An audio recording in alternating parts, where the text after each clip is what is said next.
of graphic design program coordinator and instructor Penny Rose. So a big thanks to the talented Penny and her students. Now let's get to the reading. Our first reader tonight is Laszlo Slomovits. He is one of the twin brothers in Ann Arbor's children's folk music duo, Gemini. In addition to his music for children, he has set to music the work of many poets, including ancient Sufi mystics Rumi and Hafiz, and contemporary Michigan poets Linda Nemec Foster and Jennifer Bird. Laszlo has also had lyric poems published in a number of print and online journals such as Rattle, California Quarterly, and Third Wednesday, as well as haiku and tanka in Acorn, Bottle Rockets, and 100 Gourds. Masks and Blessing is his first chapbook. Laszlo. Thank you very much.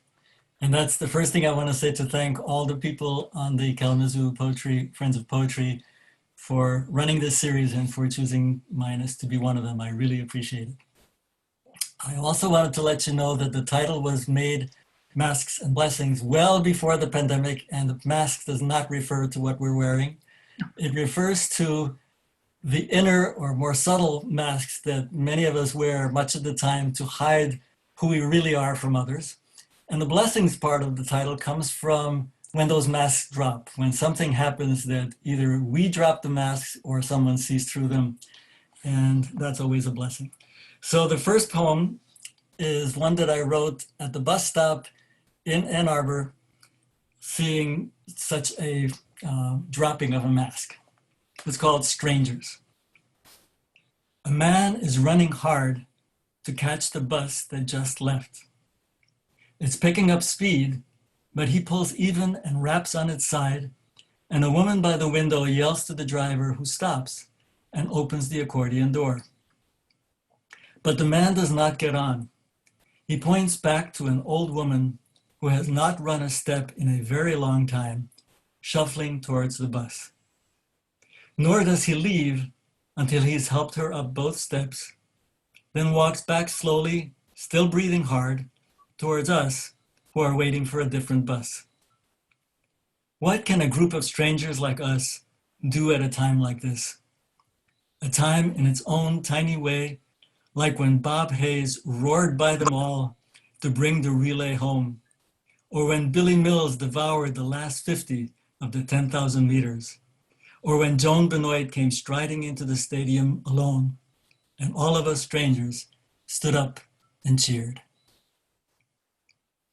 And if you don't know those names that I referenced at the end, Bob Hayes, Billy Mills, and Joan Benoit, they're all Olympic heroes, and it would be worth your while to look them up because they're great stories. I do a lot of work with children in preschools and schools. And I've done some work where I go in for a residency and work with the teacher on the musical side of what she's doing. And this next poem is about something that I witnessed in one of those classes. It's called Self-Worth. Normally a kind woman, her face now twisted red with vein-popping rage, she sent the rule-breaking boy to the corner and followed him there, giving her lengthy worst to shame him. And he took it, head down, till she was done. But when she turned her back and walked away, he looked up as if seeing a heaven denied the rest of us, and silently mouthed one word again and again, soothing and blessing the angered air. Perfect, perfect, perfect.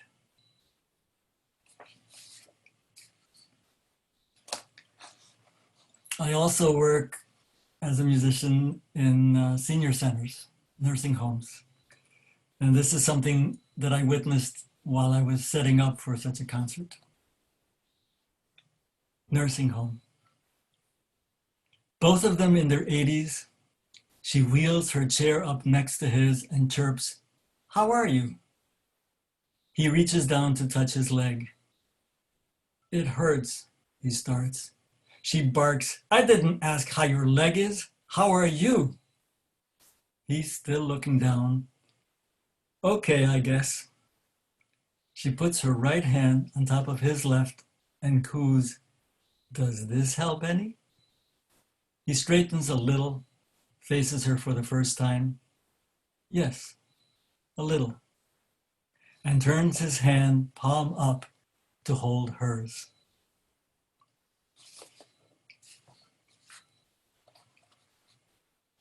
One of my neighbors, former neighbors, has a daughter and a son who came walking by my house one day a few summers ago. This is called Gift, and it's for Elena and Noah. The sister-brother pair walk slowly, heads down, looking steadily at the end of the stick she holds. I stand up in my garden, brush the earth from knees and hands, and meet them on the sidewalk. A light green cicada is gripping the tip of the stick. "It just came out of its shell," he whispers, holding the empty brown husk on his palm. "We saw it coming out," she adds, her eyes still watching it happen. The cicada tries crawling to the underside. She twirls the stick to keep it on top.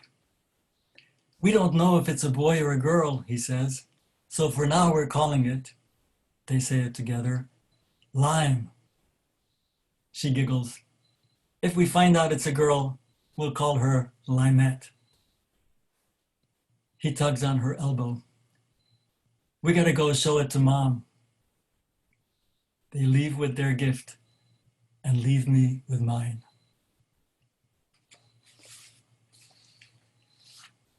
I want to read you a new poem that's not in the book, but is along the same line, same theme.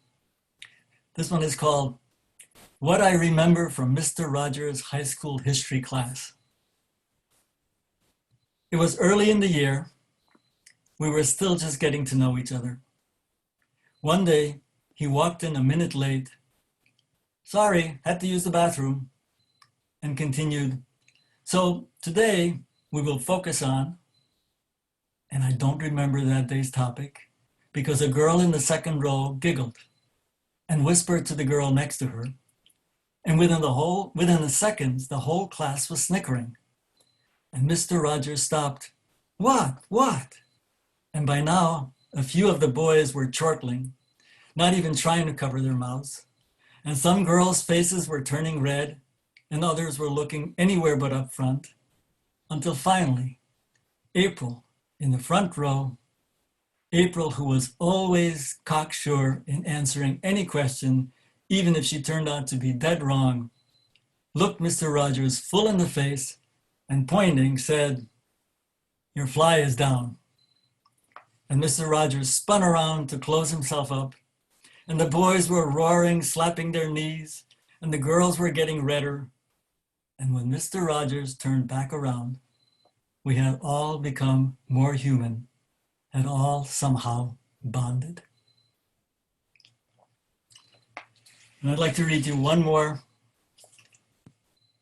This one is called "My 97-Year-Old Aunt Ummy." The last person she saw on this earth was her hospice nurse. "You are beautiful," my aunt whispered. And then, even more softly, "The angels are beautiful." The next moment, she stopped breathing. May this be the way we all leave, praising this world with our next to last breath and the next one with our last. Thank you very, very much. And thank you to all of you who joined this crowd to hear the reading. Thank you very much. Beautiful, Wonderful. thank you. Wonderful. Actually, Laszlo, do you happen to have a copy of your chapbook that you could hold up the cover so people could see? Hold it up close. Whoop, there we go. Something like that. Yeah. Thank you. Great to hear you read. Up next is Emily Daniel. She's our local Kalamazoo winner. Emily, Elizabeth says you are very sweet, but we'll be the judge of that. Emily Daniel is a returning student completing a bachelor's in creative writing at Western Michigan University. She participates in a weekly poetry workshop at the Kalamazoo Institute of Arts, and in her free time enjoys singing, reading, and falling asleep while watching movies. After moving 16 times, Emily now resides in Kalamazoo, Michigan with her husband and daughter. Welcome, Emily. Thank you. Thank you so much. And thank you to all of the friends and family who have joined me here tonight. It's very sweet to be with you and share some poems from my book, Lifeline. I will share the poem called Lifeline, but I wanted to say that it refers to the line on our hands, like in a palm reading. And I will begin with a poem called Happy Hour.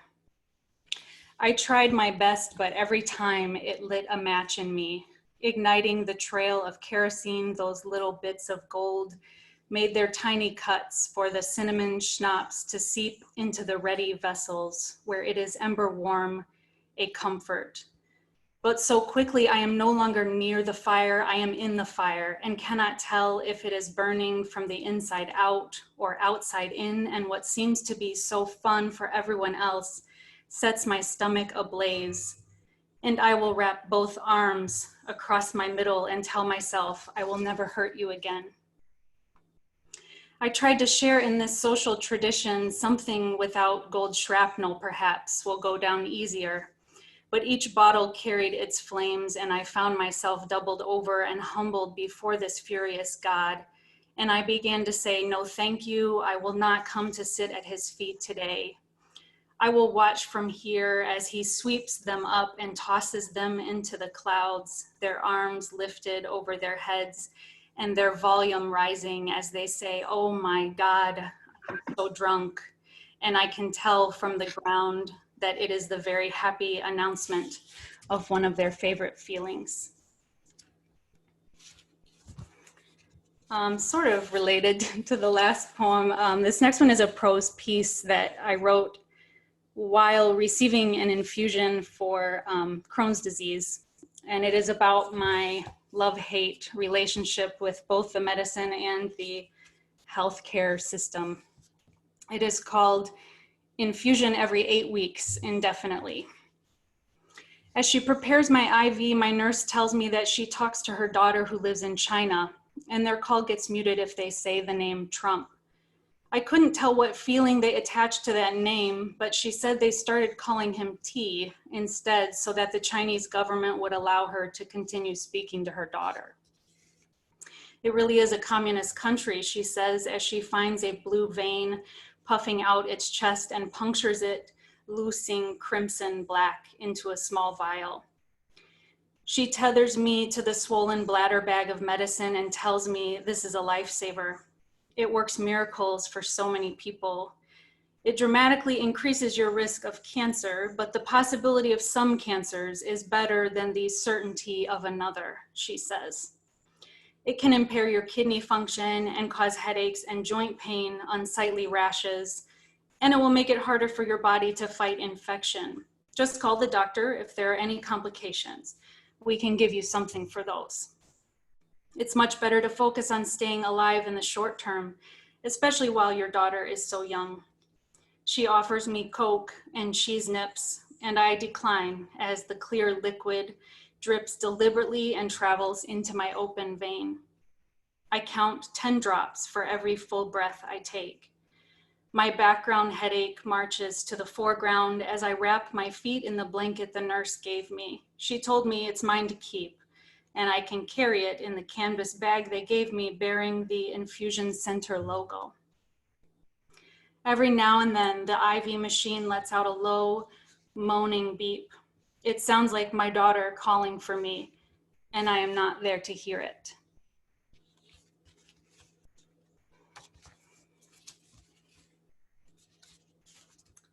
I have a few friends on this call right now from Sedona, Arizona, where I lived for 5 years, and my parents were there for 10. In that time, I made the car trip from the Phoenix airport to Sedona many, many times. And it's a very nostalgic feeling for me, but I wrote this poem called I-17 North. We are approaching the last band of saguaros as the car climbs into thinning air. The moon a spotlight on their reaching arms pointing us up the hill, where drifting dirt is the color of rust and red rocks carved by wind and water over a million years stand to greet us. My dad at the wheel winding through switchbacks glances at me and says, "It's okay if you fall asleep. I will take us all the way home." I rest my forehead against the window and feel the desert night's startling cold pressing into the glass. I count the 7 sisters and the stars of Orion's belt before I close my eyes.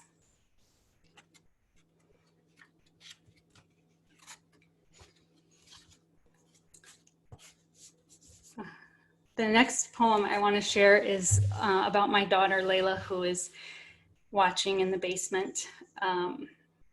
She is 10 now, but this poem is called Birth Story. They had heard it all before, how I made a home out of my body and effortlessly made her into a real girl. And when it came time to let her out, I begged the gallery to step in and finish for me. "No, only you can do this," they said. And I did. I gave her to this place.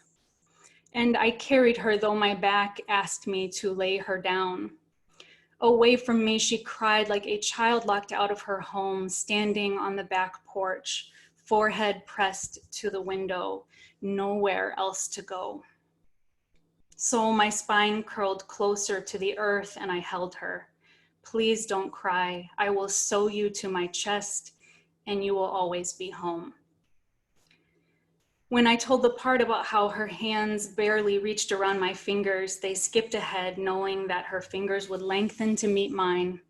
And eventually I wouldn't be able to measure them anymore because she would stop wanting to hold my hand. They knew well the shock of letting go. This is not art class. You do not get to take your work home with you. This is love. She came from you, but she is not yours.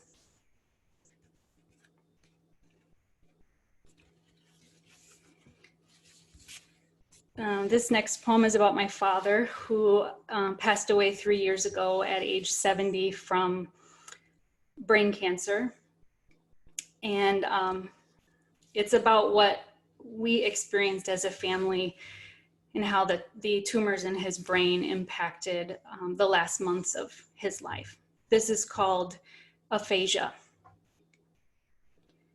He opened his mouth and we inserted our words, wedging in a soft spoon of what we were sure he would say, sentiments we expected to come once he could hear the ticking reminder this was his final opportunity to tell us what must have been locked away all of the living years, our inheritance spared for this exact passage. "I love you. I am so proud of who you've become. You gave my life its meaning. I am sorry that I wasn't better at this." He fought to offer this last gift to us as it dripped down his chin, and we scooped it up, putting it back again and again. "Come on, you can do it. I will say it first. You will see how my teeth and tongue deliver those words. You will know how it sounds when it leaves the body." He had become a small boy again whose family couldn't understand him, crying in frustration and kicking his feet into the earth. We recognized his anger, and we would do anything to make it stop. We agreed to the hush, the emptying of effort. We agreed to our own voices in a loop inside our heads where they would belong only to us. The quiet was an empty container we shook to see if there was anything left for us. I can still feel the chill of his hand in mine as it turned a color that would have been so lovely if it were marble or clay or a dim sky at dawn. So good. Thank you. The last poem I'll share with you is the title of the book, Lifeline. My dad, he had 3 months to understand that he was leaving the earth much sooner than he anticipated. And my mom shared with me that he held out his hands one day and looking at the lines on his palms said, "I was always told I would live a long life." And when she told me that, I wanted to find a way to write about it. And it took a really long time. And this came from that as a promise to myself to not waste the living years grieving getting older. So I will close with this lifeline.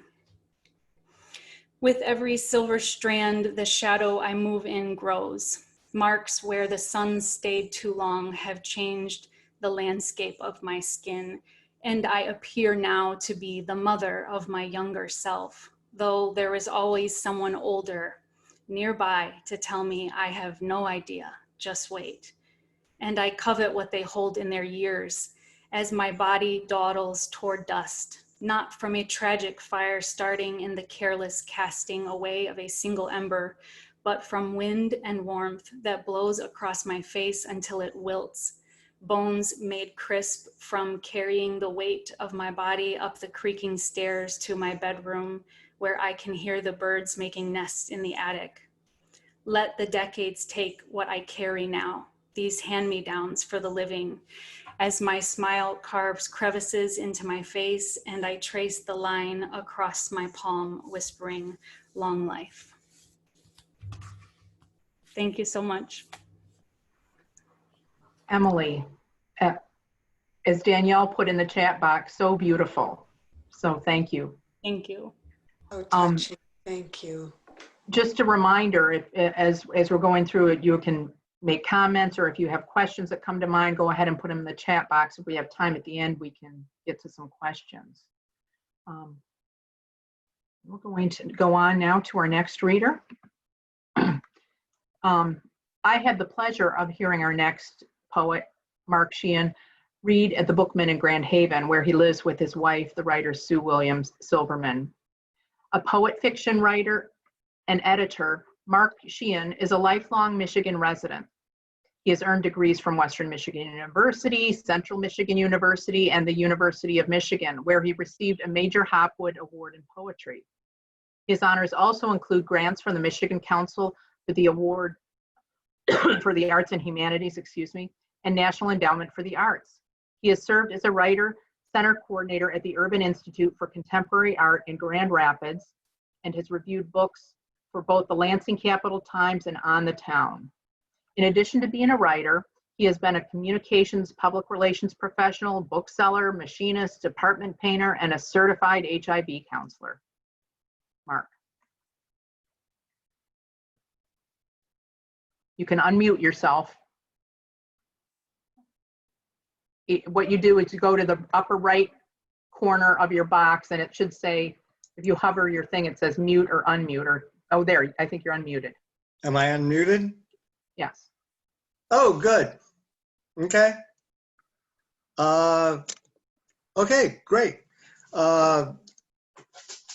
Wonderful to be here this evening. Really tough couple of readers to follow. So I'm very honored to be here. And I want to say that, man, the publication quality of these chapbooks was really extraordinary. So, you know, kudos to everybody who put these together. What I'm going to try to do, I'm going to read the, I'm going to start with the first poem in the chapbook and finish with the last and read a couple of others in between. And instead of trying to introduce each poem, I'll read just quickly from the notes section and then not do anything in between the poems, just read them. So here are the notes to the poems that I'm going to be reading. I'm going to note in one of the poems that one of the poems mentions passenger pigeons, and the passenger pigeons once numbered in the billions in North America. the last known living specimen, died in the Cincinnati Zoo in 1914. I mentioned the Japanese poet Issa, who lived from 1763 to 1828. If you don't know Issa, he is one of the outstandingly great haiku writers from Japan. I also mentioned the English painter John Constable, and the painting that I mentioned of his is entitled Cloud Study with Birds in Flight, and Constable painted in the from 1776 to 1837. So now I'll read poems without trying to mention a whole lot else about them. This is a poem entitled The Minor Deities. Praise be to the Bodhisattva of junk drawers, who refuses nirvana until the last stray key has been reunited with its lock, until all the unopened locks have remembered the combination to their past lives, until the dead laser pointers are resurrected and the cats who once chased their tracers brought back from the ashes. And ask for wishes or understanding from the gin of bottles you've emptied alone, and the archangel of crying over stupid movies. Or beseech the patron saint of the obsolete, who once played you the hymns of Patsy Cline, the goddess of heartbreak, on your Ford Pinto's 8-track player. The major deities see the wars, but not the soldiers. Observe the dance of super galaxies, but not our footprints on dusty floors. Give witness to all yesterdays and tomorrows, but are blind to today. Therefore, entreat the spirit of abandoned coin collections to fill the most precious circles of your half-full books of years, and sing the off-key psalms of the seraph of could have been famous, and wipe away the tears that the God of will it never stop raining spills endlessly, and pray to the divine keeper of warranties to fix you when you break and forgive you for not sending your card in when you were whole and had the chance.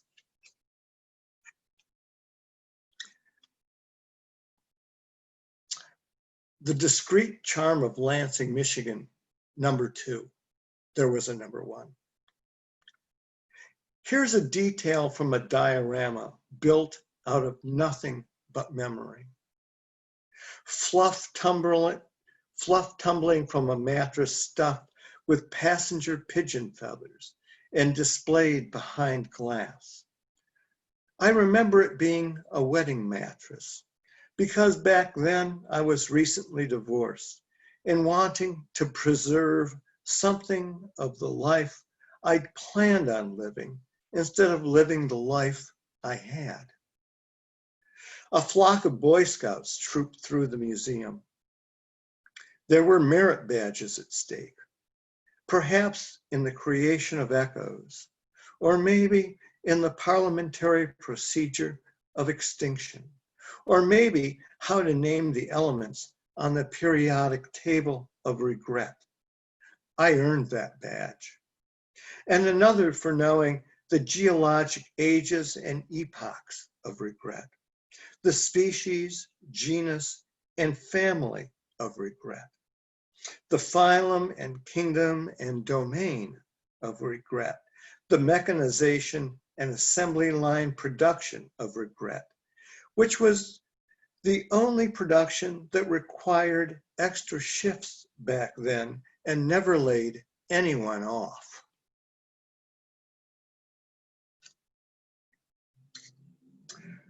I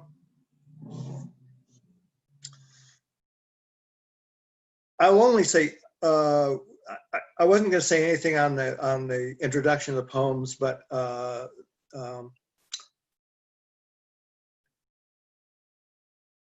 the barn that I mentioned here had a farm, had a sign up front that was a MAGA sign. I had that in it as part of the poem, but took it off. Barn collapsed. It's neither your barn nor your collapse, so why should you care? That the roof now covers rubble neatly as if a demolitions expert planted perimeter charges to implode it only after the ghost of the gentle poet Isa evacuated the last owl, field mouse, and litter of feral cats. But say the barn is the country, then isn't the barn yours as well as the collapse? No, because then you'd have some say in whether the owls and mice and cats and gentleness went. Now, only the caring is yours.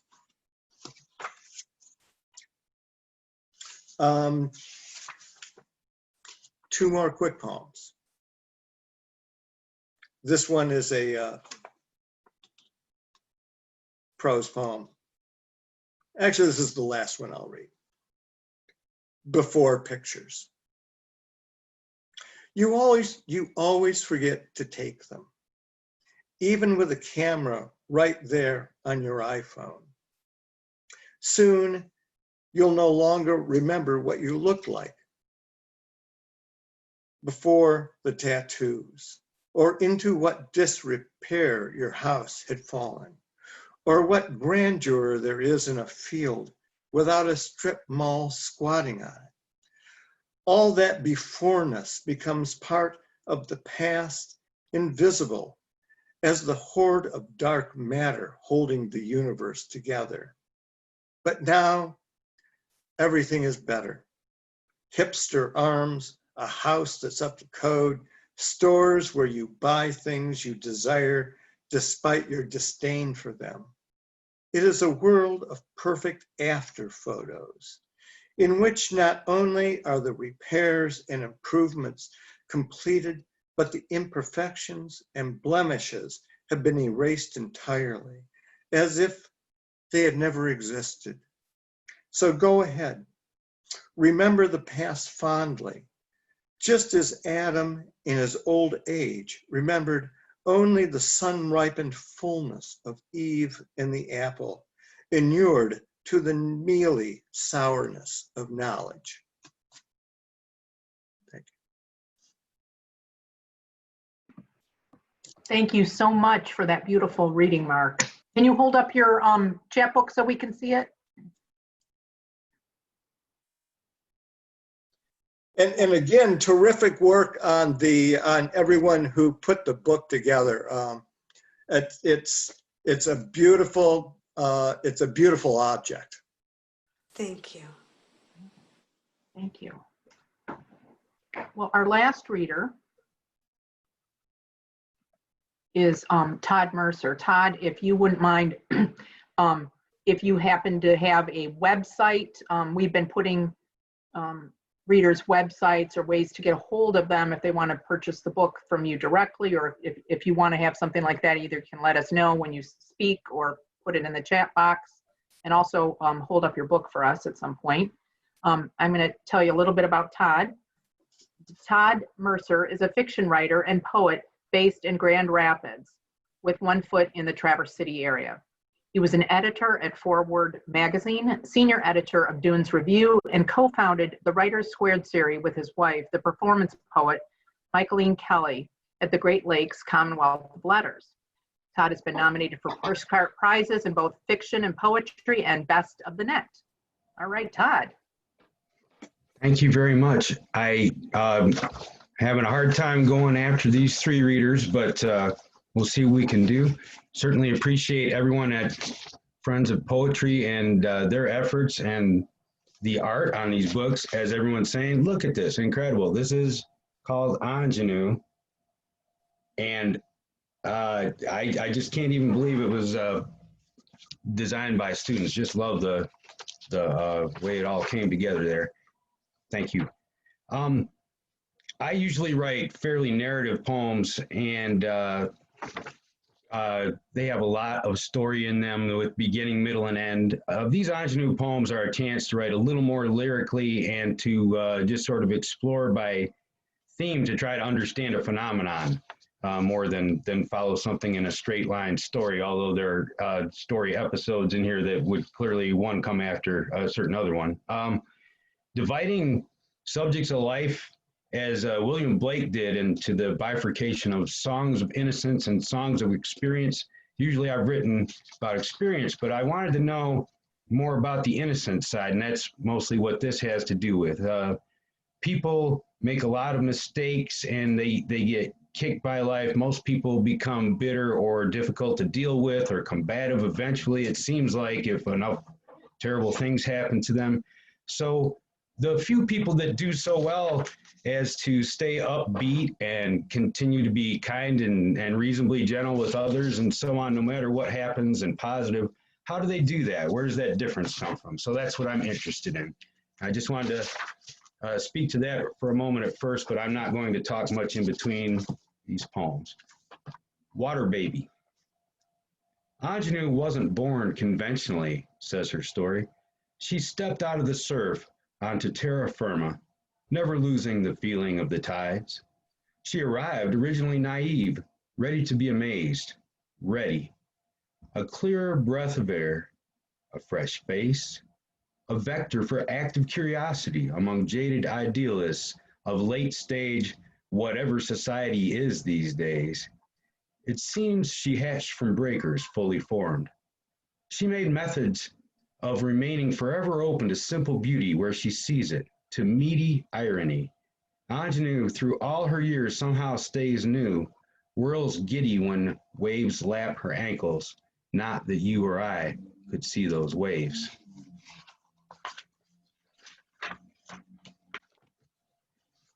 Second one's in a Fibonacci form, which builds to a point and then goes back down to a little skinny line. The ankle weights aren't there for exercise.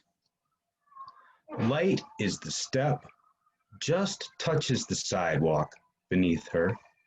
If she levitates too often, she won't want the ground anymore, and people will see. They'll see and wish to do the same, or search for wings, clip what they themselves can't sprout. Spite.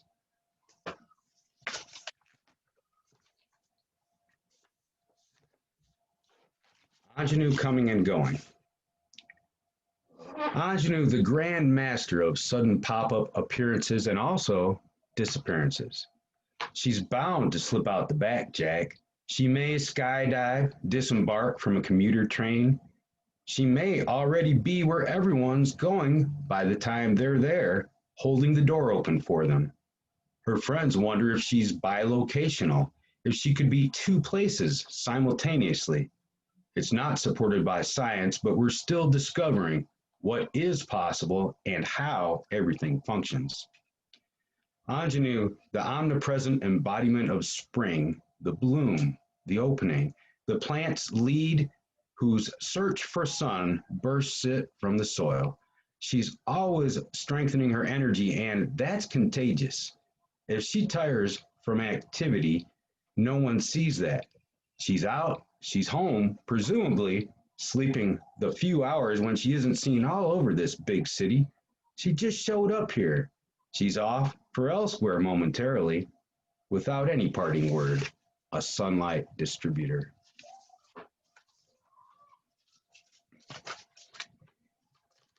But even a person sunnier than anyone you know can still have a hard time in life at some point in their life. And so Shenandoah finds her at a low point, and she decides that walking up a hill is most likely the way to respond. Even Ingenue's been there at least once already.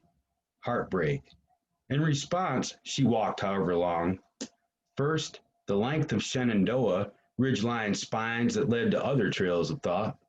She sent her folks postcards from the Bitterroots, from Adirondack lodges. She prayed, but wasn't sure who listened. Self-sustaining, mainly, less one frantic wire transfer from a smallish Oregon town's 10-bed hospital, downed by poison mushrooms, deathly ill. She beat that threat. She walked through the whole heartbreak. That's done. She's not destroyed, not too jaded. On to her next phase, thoroughly engaged with the city she loves. Anjanu was balancing on the Appalachian crest, mist of sorrow from her lungs absorbed by the thinner air. Altitude is all you need, she'd say. Fixed now, still a hoper. It's easier to see up there. All you need is step and step and step. And I just want to do one more. And before I do, I want to say, Elizabeth at home, get well soon. Sorry about the trouble. Anjanu in Chicago and heaven. It looks awful to observers, but when her time comes, Anjanu slides away seamlessly. She's in heaven half an hour before she knows she's gone. We have it on the best authority.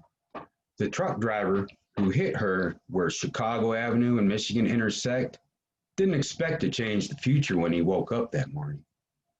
He's in cuffs, displaying shock, standing near the water tower while the CPD decides to take him in or set him as free as he'll ever be again. He had too long a look at her body, lifeless, and now he's stuck in process. He'd feel as stricken if she wasn't beautiful, but she was, and he noticed. They said accident, yet the burden to the conscience is massive. It's suffocating. If he'd known her, he would be aware the earth was made much better because Anjanu was there. Strike that, too passive.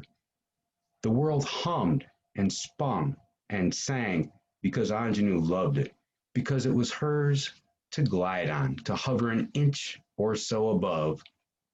Anjanu in heaven half an hour, planning postcards if they have them, praying for the driver of that rig.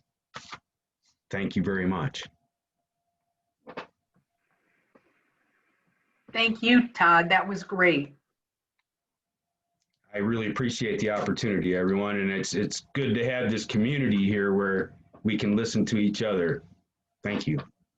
Well, you know, it really was wonderful to hear everybody finally read their work. We were supposed to do this in the spring and then we had to postpone. And Laszlo, Emily, Mark, and Todd, you each have such unique voices. So it was wonderful to hear them combined and made me think how brilliant really Friends of Poetry, Celery City Books is for having published you. We have a little bit of time before we end. If people had questions, I don't know if there were questions in the chat. I was too busy listening. But if there are questions or, you know, people could unmute themselves, ask a question or a comment to any of our readers tonight. Let's see.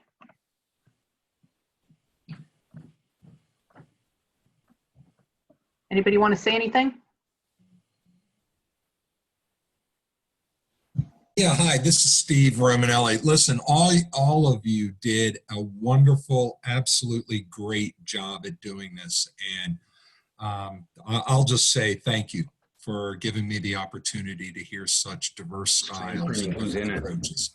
So I can see later who's in it. Thanks, Steve. I agree.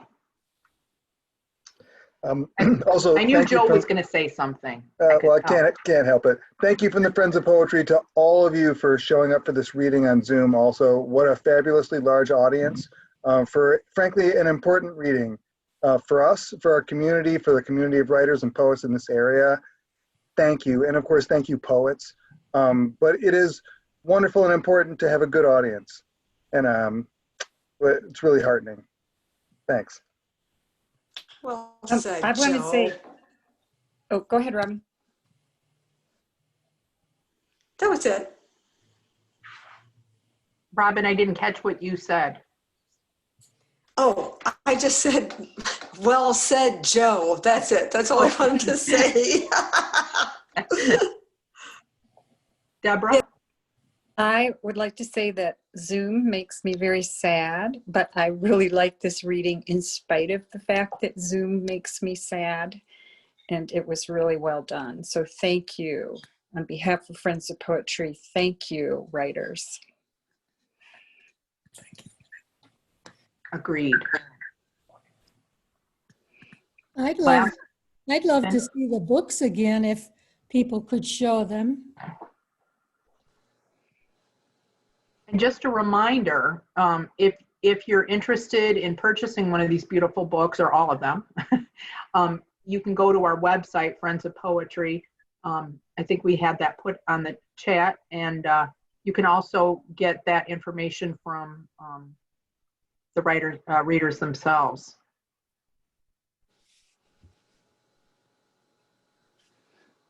Any other? Yeah, this is Steve again. Listen, also the cover art, from what I could tell, was absolutely just, it was so well done. So please pass the feedback on to that design class. They're doing marvelous work. So thank you for them as well. They really do a great job, and they give several choices to the poets. And it's always fun seeing what they come up with, and then what the poets pick and why. So thank you. We will definitely give that feedback. Thank you to you, Jennifer, for emceeing at the last minute, stepping up and doing a fantastic job. Thank you. Appreciate it. Elizabeth is much more entertaining, but I'm sometimes a little entertaining, so. You did great. We Somebody thought it wants was to know- funny. We thought it was funny, Jennifer, that you pushed Elizabeth off her scooter so that you could host tonight. Right, That was funny. Actually, for those of you last year who were able to make our reading, she got sick that evening, like literally like just an hour or so before the reading. So I ended up having to MC as well. So yeah. So you poisoned her last year? Is that what Yeah. you're telling us? So I Hi, got a everyone. private message from somebody who said, "What is Celery City?" Who would like to answer that? Well, Kalamazoo used to be known as Celery City. It's one of our many nicknames because we used to be a major celery producer. I don't know that we produce any anymore, but it's one of our taglines. And it's kind of poetic sounding.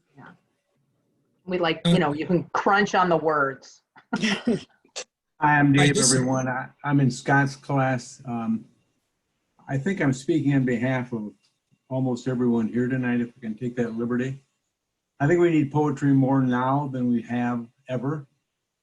I feel as though tonight's little gig was like all of us huddling in a halfway house somewhere between where we used to live and where we're going to live when this thing is over. And it's a pleasure to be with all of you and share all of this great work. Thank you again, everybody. David, I think that's a beautiful way to kind of wrap up.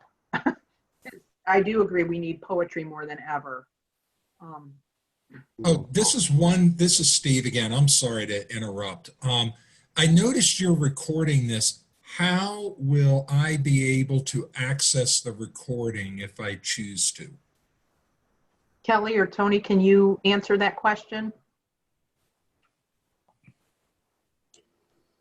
Because I have no clue. I would hope- Wherever the Friends of Poetry tell us to put it. I You know, hope maybe I on think- our website. Yeah, I think we might have it on our website. Sounds like a good thing. And I've noticed we are going to update the website soon. So we will be doing that and hopefully have a link or have information if you'd like it, if we can't figure out how to post it, how we can send it to you. Groovy, thank you. Yeah, we do have a new website. It's not fully complete. It's under renovation, but at friendsofpoetry.org is a good way to connect with us, as well as Facebook.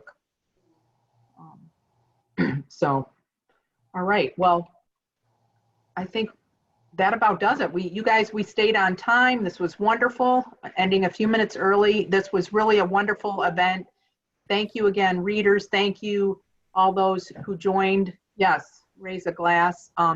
And stay tuned until next time, folks. Thank you. Thanks, Jennifer. Thank you. We were just tied. I think somebody went in the wrong direction. Thanks, Jennifer. Uh-oh. All I know is that we're way ahead. We were just tied. Let's go back to being tied. Yeah. One of us did the wrong thing. We were tied right around